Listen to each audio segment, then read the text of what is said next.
fun one. One time we were playing in Atlanta, not at the place we play now, but at the other one. Now we play the one. First one was Lakewood, right? The more wooden, older one.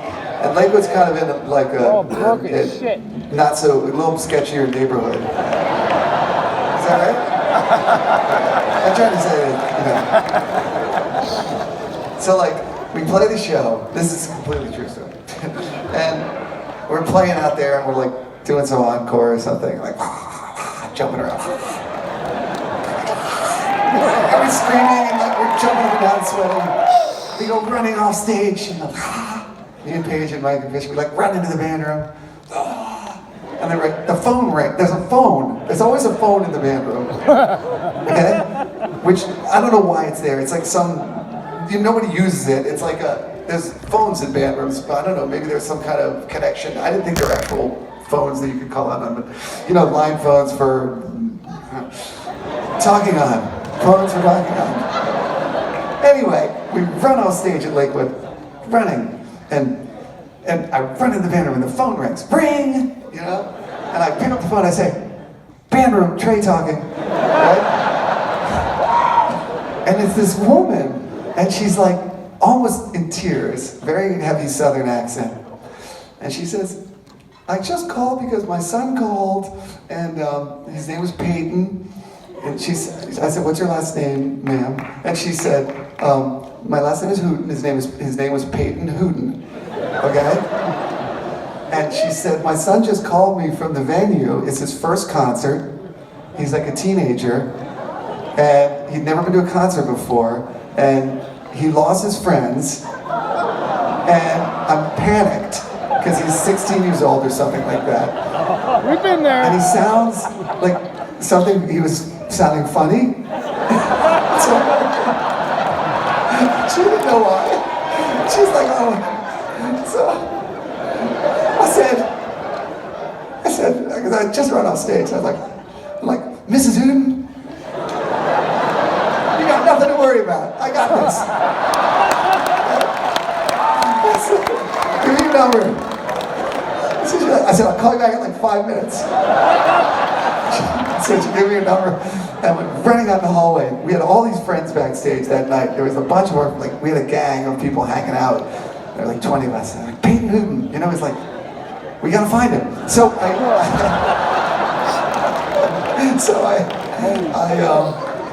I went to our head of John Langenstein. You guys remember John Langenstein? I said, Langenstein.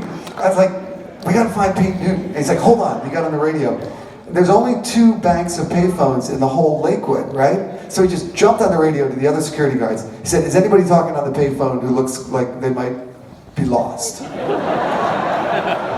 And they immediately identified this kid. There he is.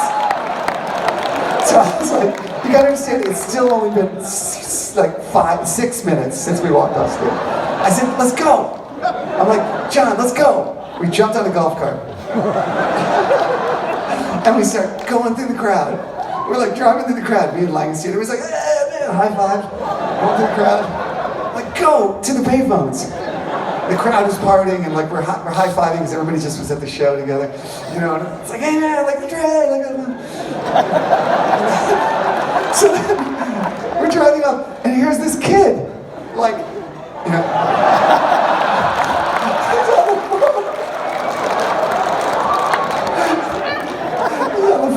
Let's see him. Now, you gotta understand, he's never been to a concert. And he's looking at the big screen, and I'm up there rocking on the guitar. And then, 2 minutes later, I'm riding out towards him in a golf cart. So, he's standing there like this, with his eyes are wide. And we went right up to him. And I jumped down and said, Peyton Hooten, your mother is worried sick about you.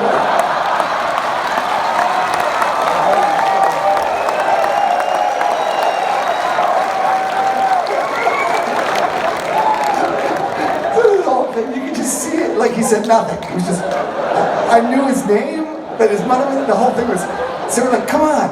And we pulled him on the golf cart, and we just started driving back. Still didn't say a word. Not one word. Oh my God. And then we come around the corner, and I told you there's a gang, like 20 people were there, like all our friends. And they all knew I was doing this. So we come around the corner, and here's this gang of like older people, and him. And we come around the corner, and everybody goes, Peyton Hooten! And all of them, Peyton Hooten!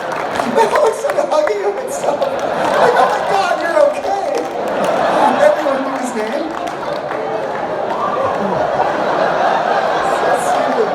So then, very quickly, we just put him in this van. We're like, okay, Peyton Hooten, see you later, man. Put him in this van.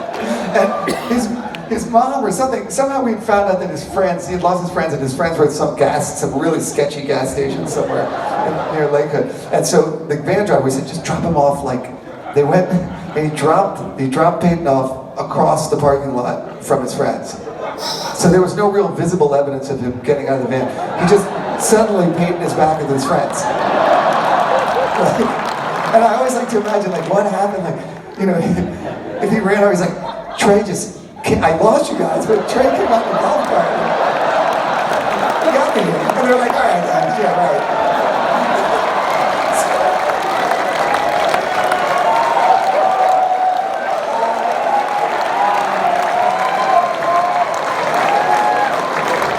I gotta say one addendum. I always have addendums to it. But so then, like, I called Mrs. Hooten. I said, Mrs. Hooten, everything's okay. It was cool.